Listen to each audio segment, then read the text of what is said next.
Monggo Ibu menawi sampun monggo langsung kemawon kepareng mijil nggih Ibu nggih.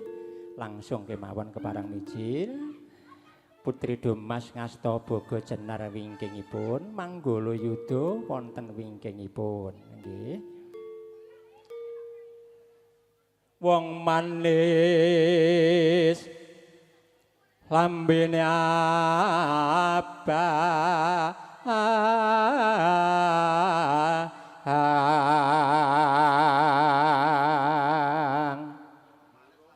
yen mati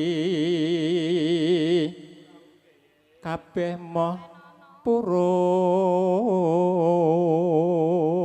suatu saat nggih tetep purun waton tresna kumbok gawa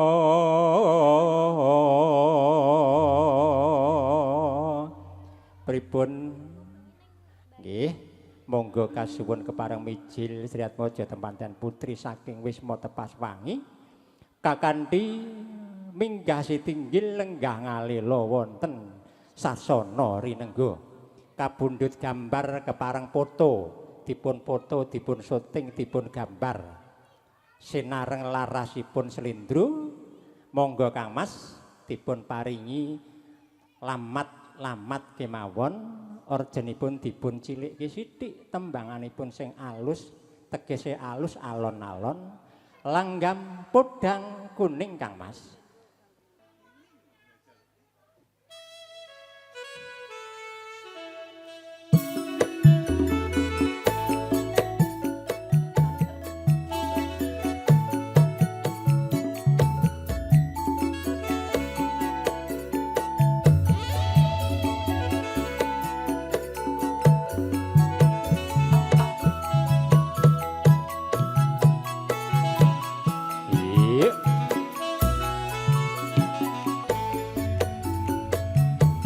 Lah menika warnanira kusmaning Dewi Nur Rizki Hidayah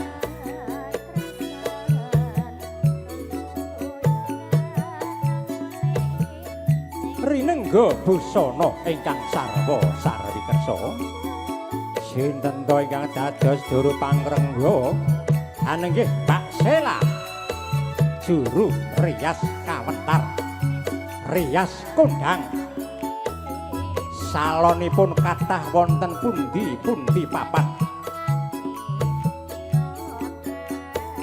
dasar wanodya sulistya ing warni rikma ngembang bagong bathuk anyela cendhani alis nanggal sepisan netra mblalak idep cemenging tawang pipi duren sajuring grana ngrungih lati manggis karengat untunya miji timun jangga angulan-ulan pundak traju mas asta ngandhewa driji hamucuk tunjung bangke anawon kemit pupuh hamuk kangkang sir gentol kiyak angamanak tungkak bundelir cinaka lenggang alila wonten sasana dampari nengga ing sakala dahat mungun ing wardaya dupinguningane rengganing pahargyan saweneh wonten ingkang awujud lancang rinunce pinacut ing maneka warna ingkang pita jenar kacandra kadya podhang dina rehan ingkang warni repta yayah wukir kawalagar ingkang biru maya-maya pindha situ bandha ayu dene wilis kawis tara ijo raya-raya kadya pantun ingkang nembe kemendung ingkang seta sumarot suci wenahing pindha mutiara lembak-lembak kadya kumaruta ebah kadya weninge tirta talaga agung satu lambang kaweningan mugi nyawapana kusmaning Dewi anggenipun gebyur wonten samudraning bebrayan agung Putri Domas sampun kepareng amaringaken sekul boga jenar Katampi dening pepundhen kula Bapa Roman Gotra Ibu dados jangkeping sarana nggenya ing kalenggahan menika Sri Atmaja temanten Manggala yudha wigit gagah prakosa sampun apantes menawi saged hanjagi ruwet renteking penggalih saha rubedaning panganten kekalih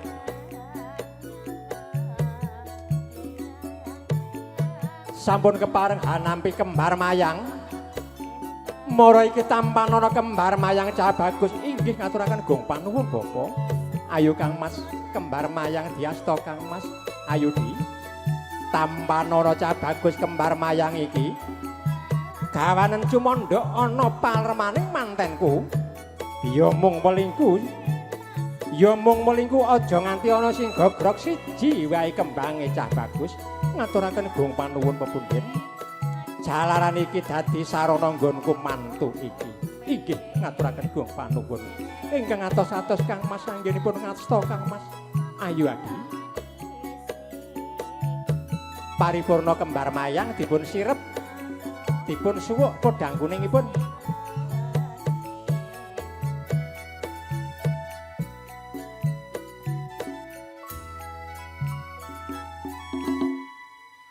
kembar mayang sampun kaasta manggala yudha wigit gagah prakosa lampahnya manggala yayah orek candranipun Kang Mas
dipun suwuk orek-oreknya ditutup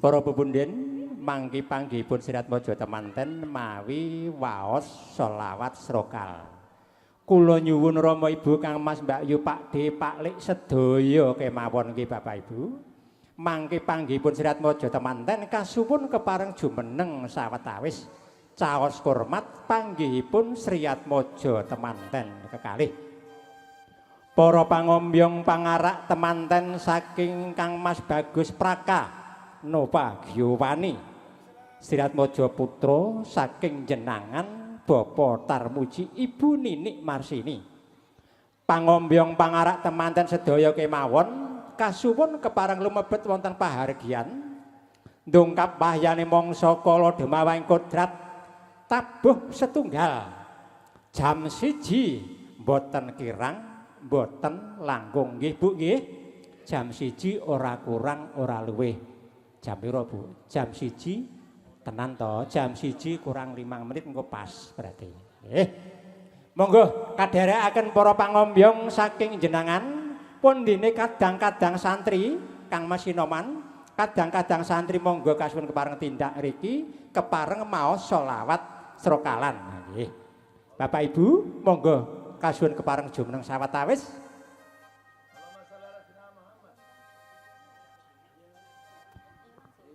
Ya Nabi salam alaika ya Rasul salam alaika ya Habib salam alaika salawatullah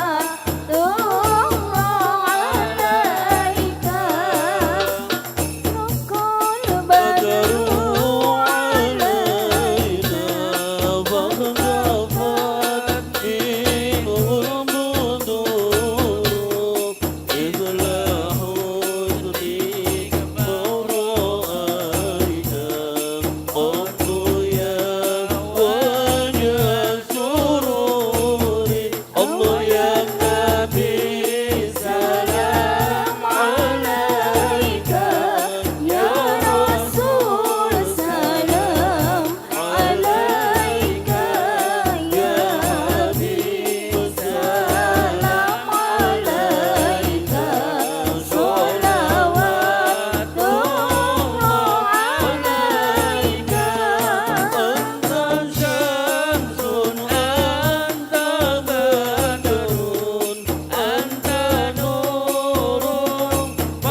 Allah ya Nabi salam alaika ya Rasul salam alaika ya Habib salam alaika salawatullah alaika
صل على سيدنا محمد.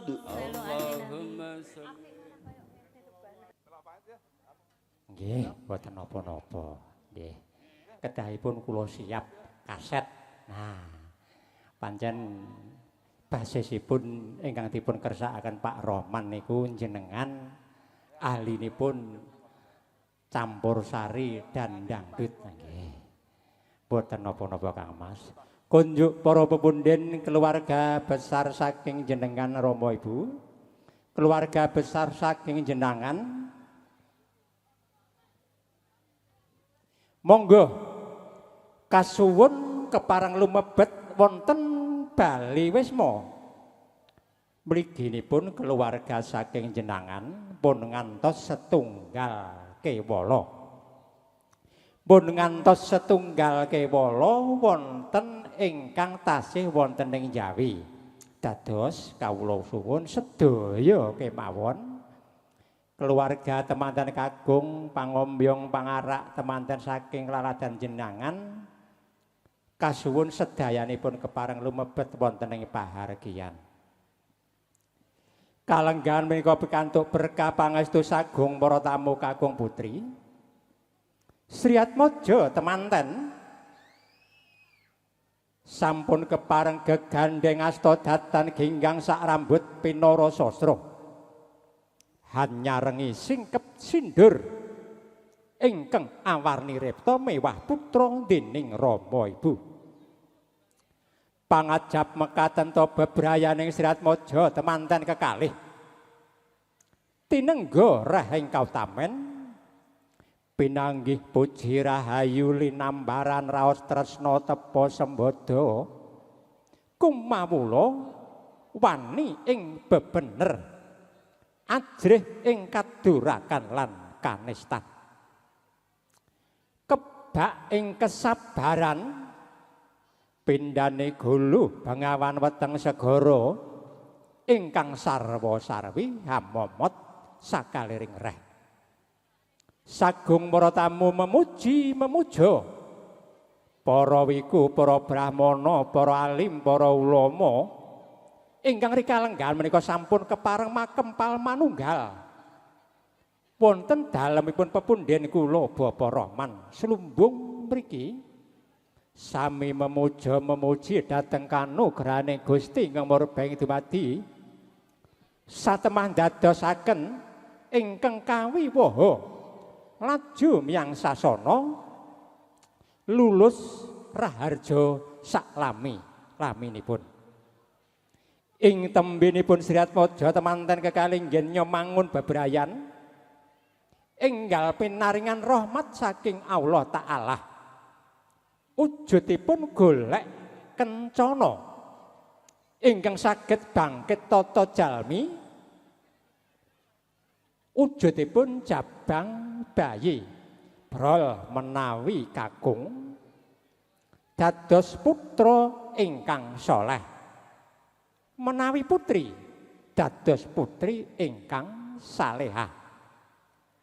Saged ndadosaken kuncaraning asma keluarga besar Bapa Rahman sumrambahipun dumateng keluarga agung slumbung mriki dados putra ingkang pinunjul ingkang saleh salehah. Monggo Bapa Kamto, Bapa Rahman temanten kekalih kasuwun kepareng tumuju minggah Sitinggil kalenggahaken wonten dampar Sitinggil. Nggih. Kasuwun kapareng kalenggahaken wonten ing dampar Sitinggil. Kunjuk sagung para tamu, langkung-langkung dumateng para pepundhen. Kawula nyuwun pun kendhat-kendhat jroning kalih.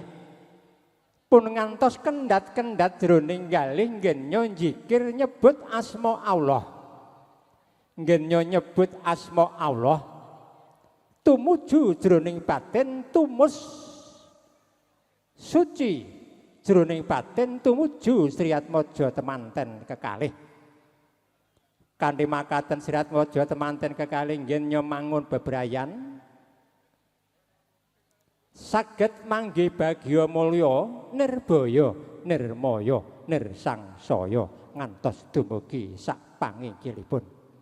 Kala wau kula sampun matur dumateng paguyuban Sinoman Setya Mukti ingkang dipun pakarsani panjenenganipun Bapa Rahman dusun Slumbung RT 03 RW 03 Desa Padas Kecamatan Padas. Kala wau kula sampun kepareng matur niki dipun damel gagrag benten kalih 5 tahun yang lalu. Oke.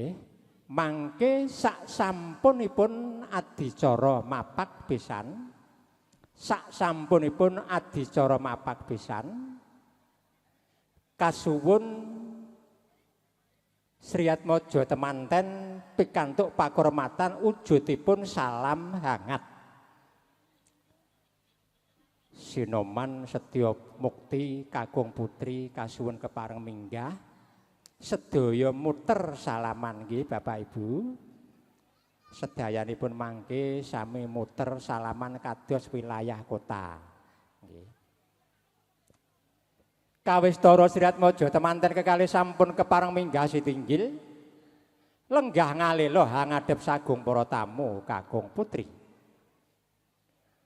Wondene mangke ingkang kepareng namung krida adicara mapak pisan ing mriki sampun dipun serat panjenenganipun Bapak Ajis.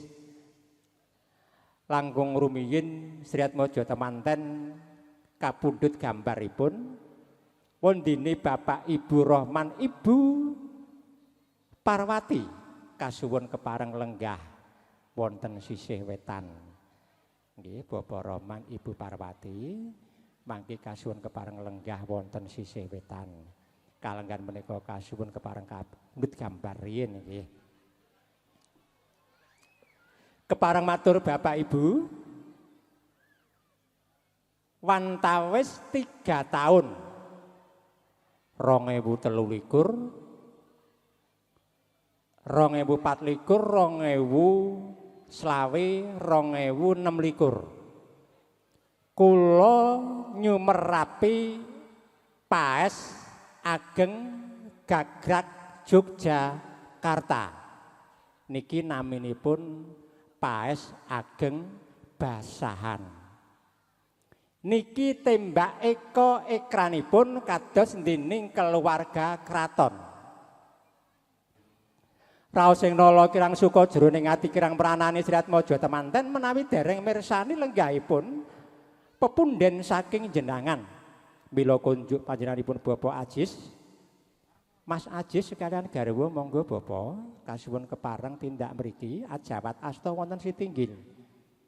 Wonten pundi lenggahipun Bapak Ajis? Garwanipun dipun kanthi pamit rumiyin.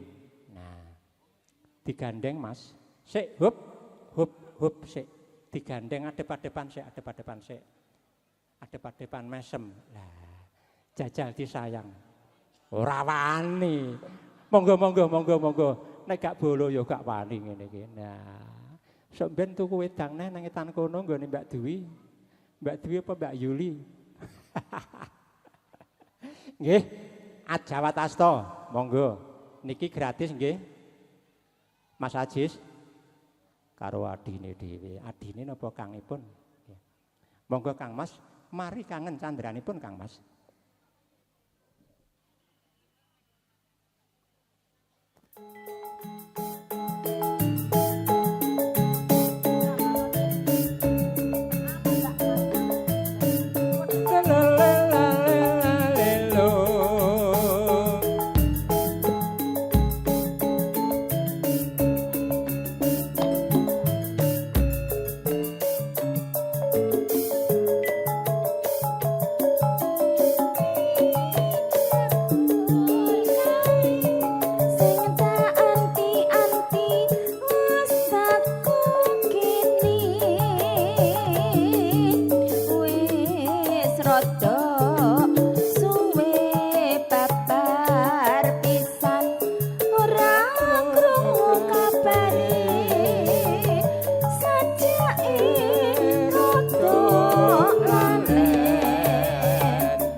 sira netra tajem tias jatmika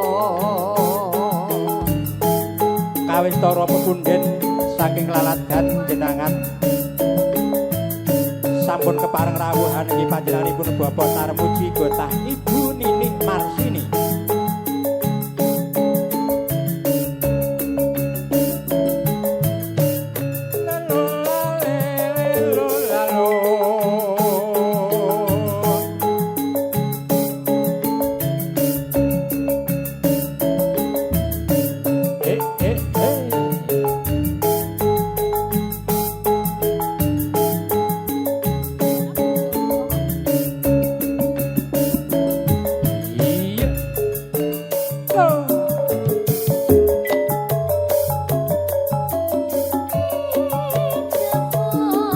Kula ingkang sowan Bapak Roman.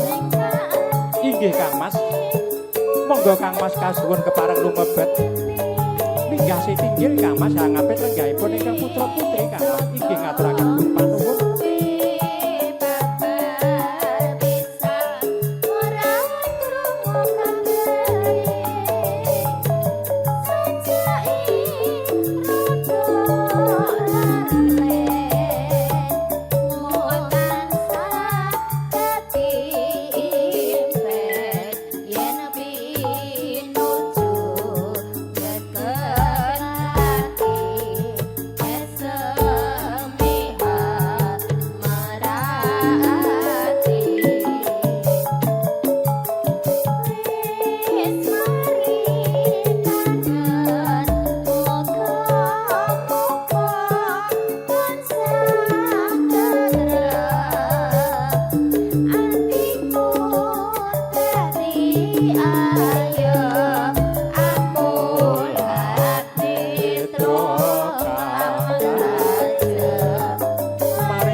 Dipun suwuk mari kangenipun dadi ayem ambulat mitra kang tajem mari kangen ulat sira mitra tajem tiajat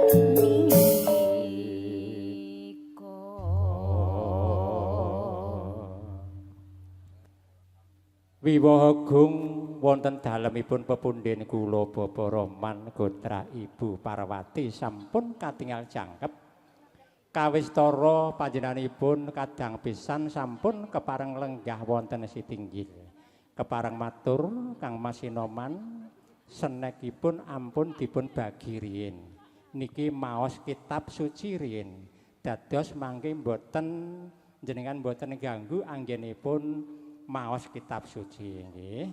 Bakda maos kitab suci mangke jenengan salaman, bakda niku jenengan andum senek sinambi sungkem krobongan jangkep ngaten.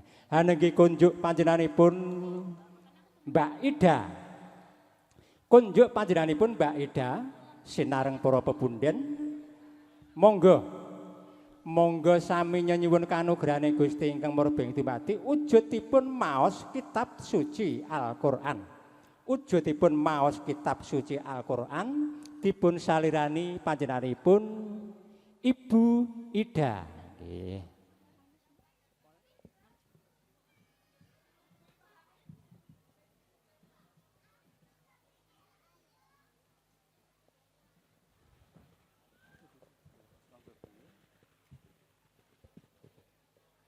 Assalamualaikum warahmatullahi wabarakatuh. Waalaikumsalam warahmatullahi wabarakatuh.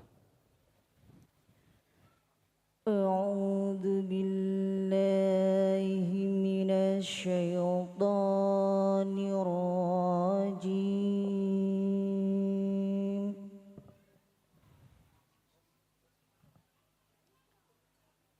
Bismillahirrahmanirrahim.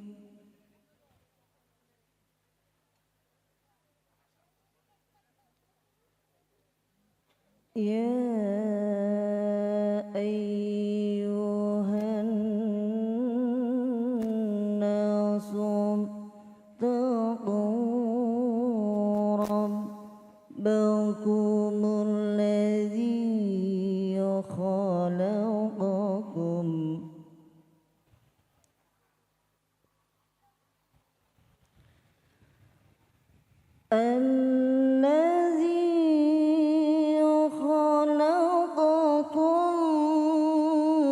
min nafsin wahidatin wa khalaqa minha zawjaha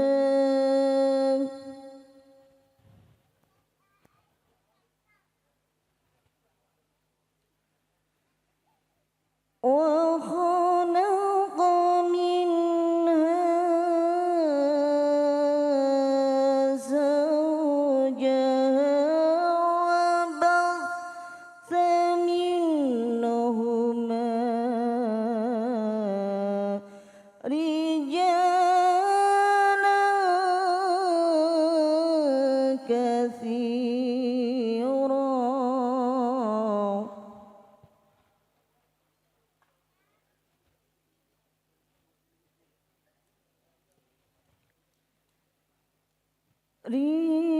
رجالا كثيرا ونساء واتقوا الله الذي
ولا تأكلوا أموالهم إلى أموالكم إنه كان حبا كبيرا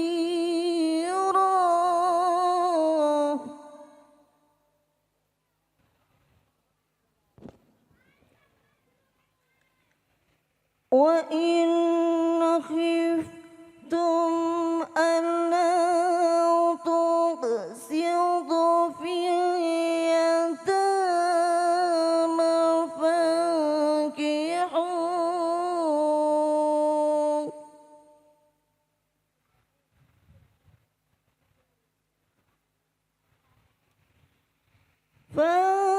فانكحوا ما طاب لكم من النساء مثنى وثلاث ورباع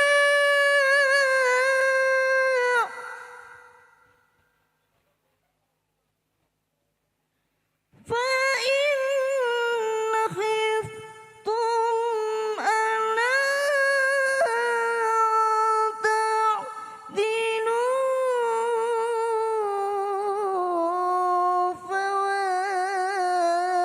فواحدة أو ما ملكت أيمانكم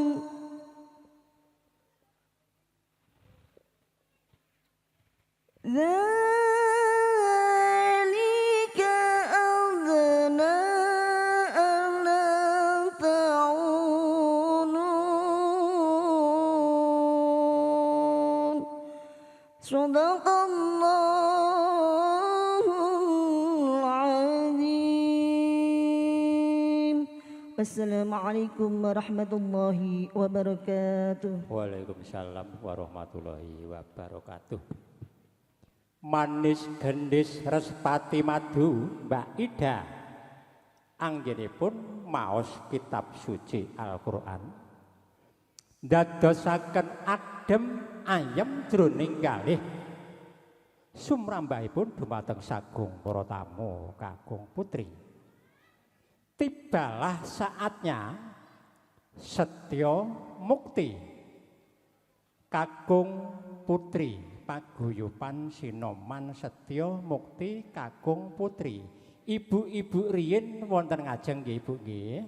Ibu-ibu-ipun riyin wonten ngajeng mengke dipun susul ingkang kakung. Nggih. Ibu-ibu riyin wonten ngajeng muter 3 kali ibu-ibu sak sampunipun kakungipun cekap 1 kali puteran kemawon. Ya Mas Takim. Lah engko nek kabeh ping 3 ora barbar. Nggih. Nah. Gugur gunung mboten wonten kula nyuwun bukit berbunga ingkang baken sigrak sae ngoten mawon. Pancen jenengan ingkang dipun timbali panjenenganipun Bapak Rahman Orkes. Nggih.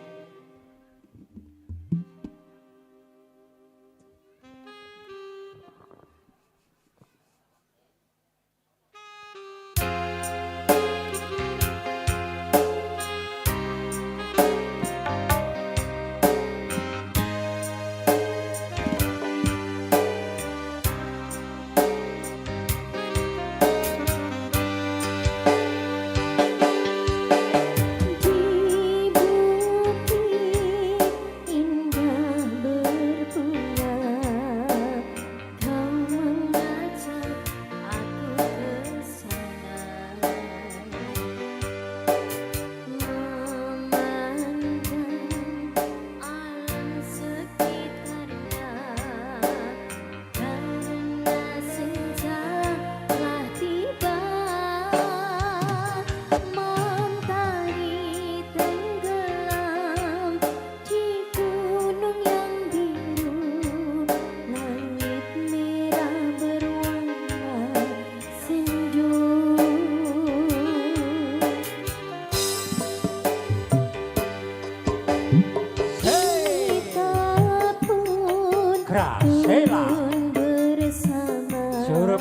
monggo juru rias kondang saking Magetan.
Niki adicara winastan anjang sono anjang sini jajah desa milangkori jajah desa mlaku mrana mrene milangkori makarya mbukak pikir sami badhe makarya nggih wujudipun paring daharingan senek nggih para pepunden sak sampunipun ngaten monggo Rama Ibu kasuwun kepareng nderekaken Syirat Maja temanten kekalih kasuwun kepareng nderekaken Syirat Maja temanten nggih nya sungkem dhateng Rama Ibu Suka Pratandha dados putra dados putri kedah sungkem dhateng Rama Ibu dados putra ingkang saleh dados putri ingkang salehah pripun Kang Mas kon jemper tiwi ngaten nggih Kang Mas nggih Yayah kon jemper tiwi candranipun Ibu.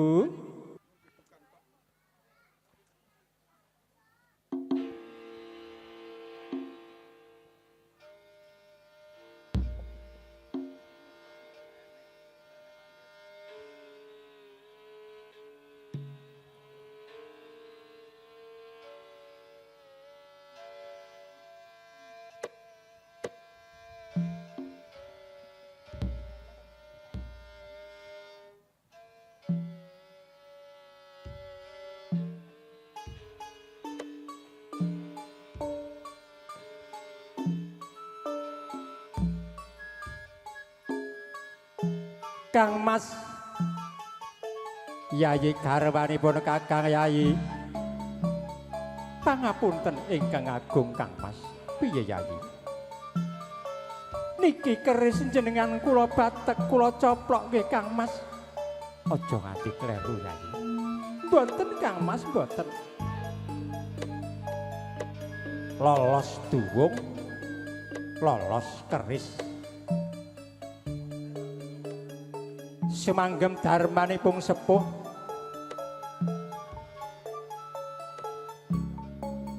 dados putra ingkang bekti saderengipun sungkem Rama Ibu Kang Mas kepareng kula sungkem jenengan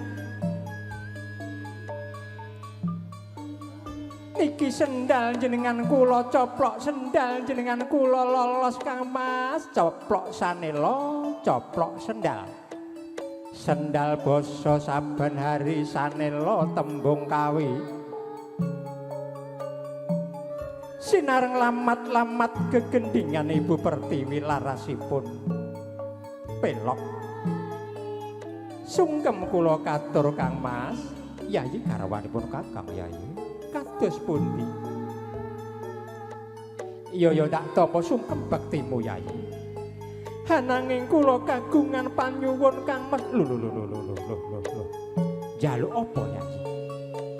Kula kagungan panyuwun Kang Mas, jenengan pun ngantos mengo kanan mengo kiri. Kula nyuwun tresna jenengan tamung kagem kula Kang Mas. Ladalah kuwi sing tak goleki duwe bojo sing setya tuhu marang aku. Inggih Kang Mas ngaturaken gum panuwun. Kula kagungan panyuwun malih Kang Mas. Ladalah njaluk apa Yayi? Kula nyuwun jenengan saged beto kula lan anak-anak kula tumuju dhateng margi ingkang sae Kang Mas. Tumuju margi ingkang dipun ridani Gusti. Wiladalah kuwi ngono mesti Yayi. Ayo Yayi tak gandeng Yayi. Sungkem marang pepunden Yayi. Monggo kula dherekaken Kang Mas. Lampah jengku bebasan suku Mataraman. Estine ngalih hamung sungkem Rama Ibu. Ibu. Sungkem kula katur bektos kula konco Ibu. Sungkem kula katur. Semanten ugi kula Rama.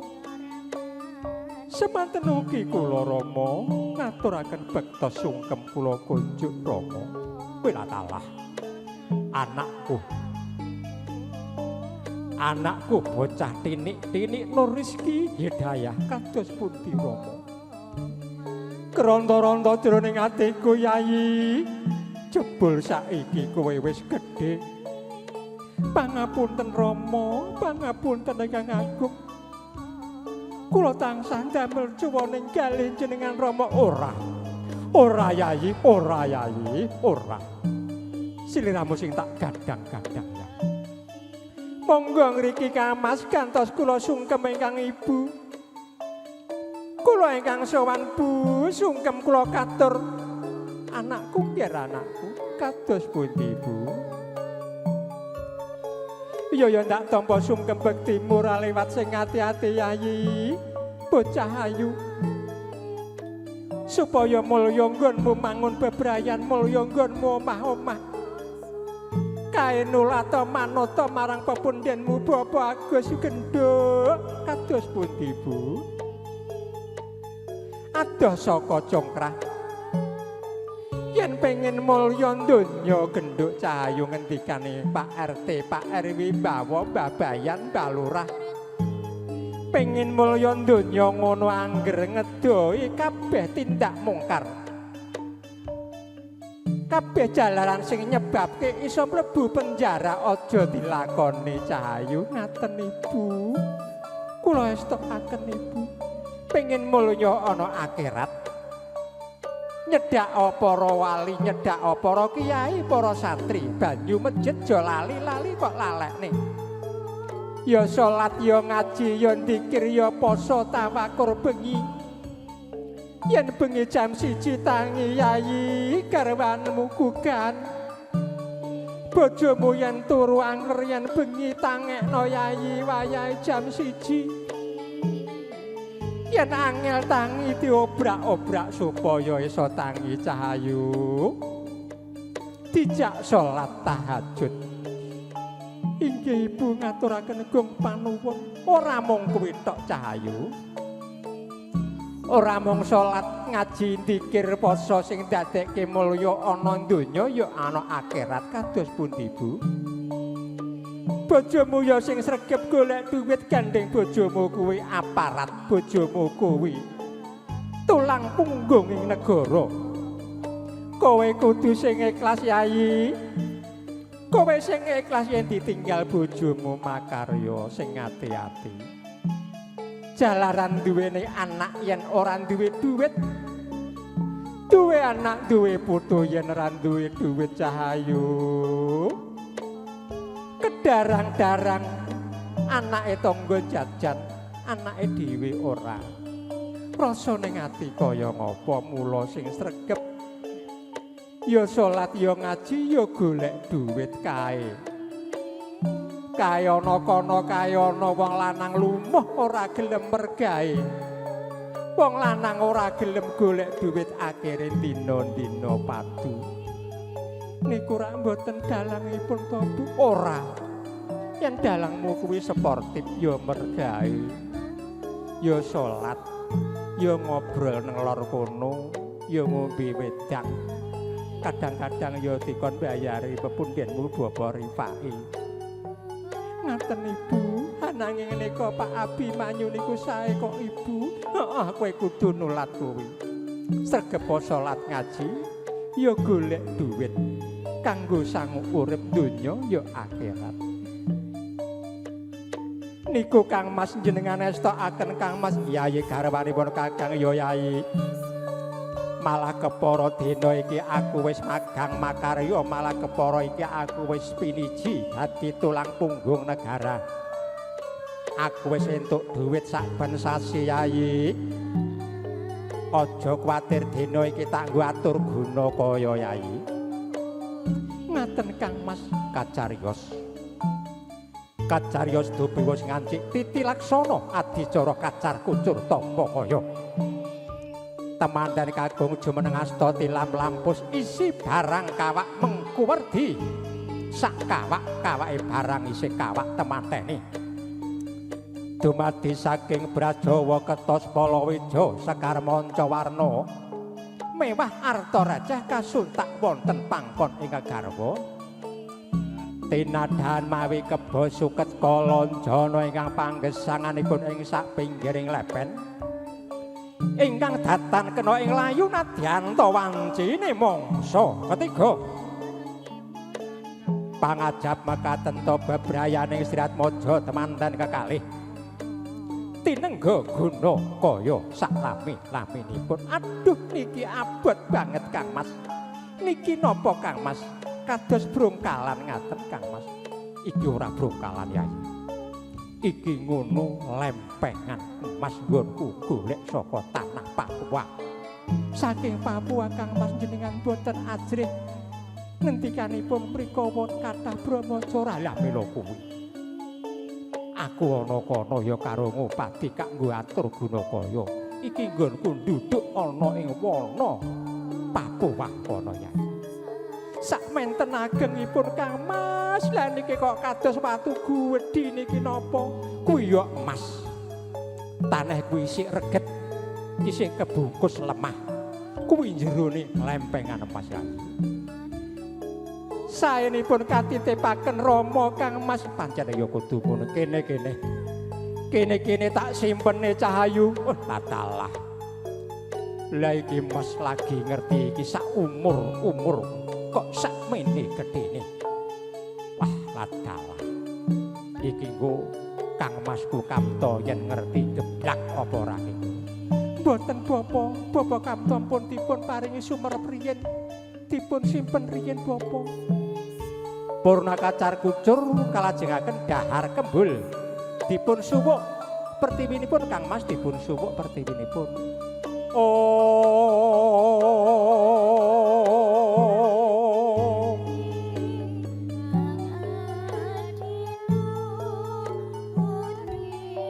Dahar nedha kembul sesarengan. Pralambang saged temacep katresnane temanten kagem putri jumbo ingkang ginahyu sayek saika kapti. Tinengga ingkang sinedya renggane basa ngaten manunggale karsa pareganing mulya. Mbak Rizky Hidayah kalih dimirengke atur kula Mbak Rizky nggih anggenipun dulang dinulang. Kalih dimirengke atur kula.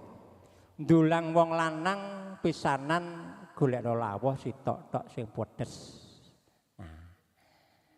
Pundini panjenenganipun Kang Mas Nova Giovanni. Anggenipun hanyedapi ingkang kakung, sendoke dibeki Mbak Rizky, besok rezekine masih ben gampang. Sendoke dibeki asalipun dahar pun ngantos kajar. Nggih. Dipun ulangi, dipun beki munjung-munjung, besok rezekine ben gak kajar ning gone kono. Asalipun dahar pun ngantos kajar. Nggih. Dipun gambar, dipun syuting sinareng Grasela, rias kondang saking Magetan. Ping 86 Mbak Rizky anggenipun dulang.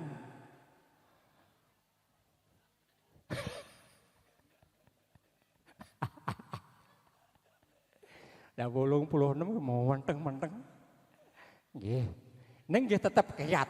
Ngono iki Kang Masipun ketingalipun gagah prakoso. Awake dempal gegere segitiga, nggih. Awake dempal gegere segitiga. Mula milih paese nggih paes basahan ageng. Njaluk rias sing model kaya ngene.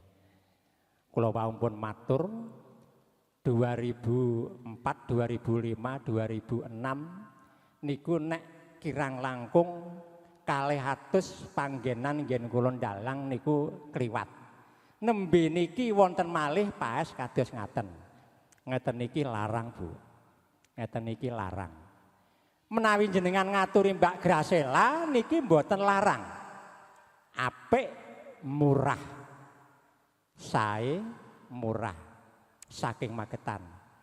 Waumpun matur Bapak Ibu, niki mbayar panen nggih purun rias niki. Bayar panen niki purun nggih. Jenengan ugemi. Bayar panen nggih purun nggih Bu nggih. Nah, purun nggih. Bapak Rohman monggo kasuwun keparing nyaket. Kasuwun kepareng foto Bapak Rohman. Menawi sampun ngaten Bapak Rohman sekalian garwa Ibu Pawati kasuwun kepareng foto kunjuk sinareng kadang pisan. Menawi sampun ngaten kunjuk sinareng kadang pisan ugi kasuwun kepareng foto sesarengan. Paripurna ngaten kadang pisan sampun kepareng foto kalajengaken keluarga besar saking jenengan. Niki wau sampun dipun serat saking pepundhen kula Mbah Agus. Sampun dipun serat ngendikanipun keluarga temanten putra. Wonten Mbak Wati sekalian, Pak Wit sekalian, Pak Har, Mbak Ruli sekeluarga, Mas Basori, Mbak Dewi, Mas Angga, Mbah Sinto sekalian, Mas Agus, Bapak Ruslan sekalian, Bapak Saiful, Mbah Lurah sekalian garwa, Mbah Wo sekalian, niki Mbah Wo jenengan, Bapak Sungkono sekalian, Bapak Turmuji, keluarga Mbah Wanto, keluarga Mbah Koco, ugi Mbah Kadi sekalian. Pondene ingkang dereng kula sebat dereng dipun serat wonten ngriki Bapak Ibu, keluarga temanten kakung. Mangke ugi kasuwun kepareng minggah panggung, minggah sitinggil, kasuwun kepareng foto. Sinareng garwa, sinareng putra. Sekawan nggih Bapak Ibu, sekawan. Sak sampunipun ngaten, mangke kalajengaken keluarga besar saking Slumbung mriki. Nggih, sak sampunipun ngaten, keluarga saking temanten kakung kabudut gambar, kalajengaken keluarga ageng saking Slumbung mriki. Ayo nduk Cahayu diaturke langgame sing apik, garape sigrak. Pilihno langgamu senenganmu apa? Nek tak pilihne kadang kuwi gak seneng. Sok kala mangsa kuwi duwe pemikiran ki ngene. Sok ben aku nek nang Slumbung, aku arep nembang iki. Mestenipun ngaten. Milih tembange apa? Golekno langgam, garape sing sigrak.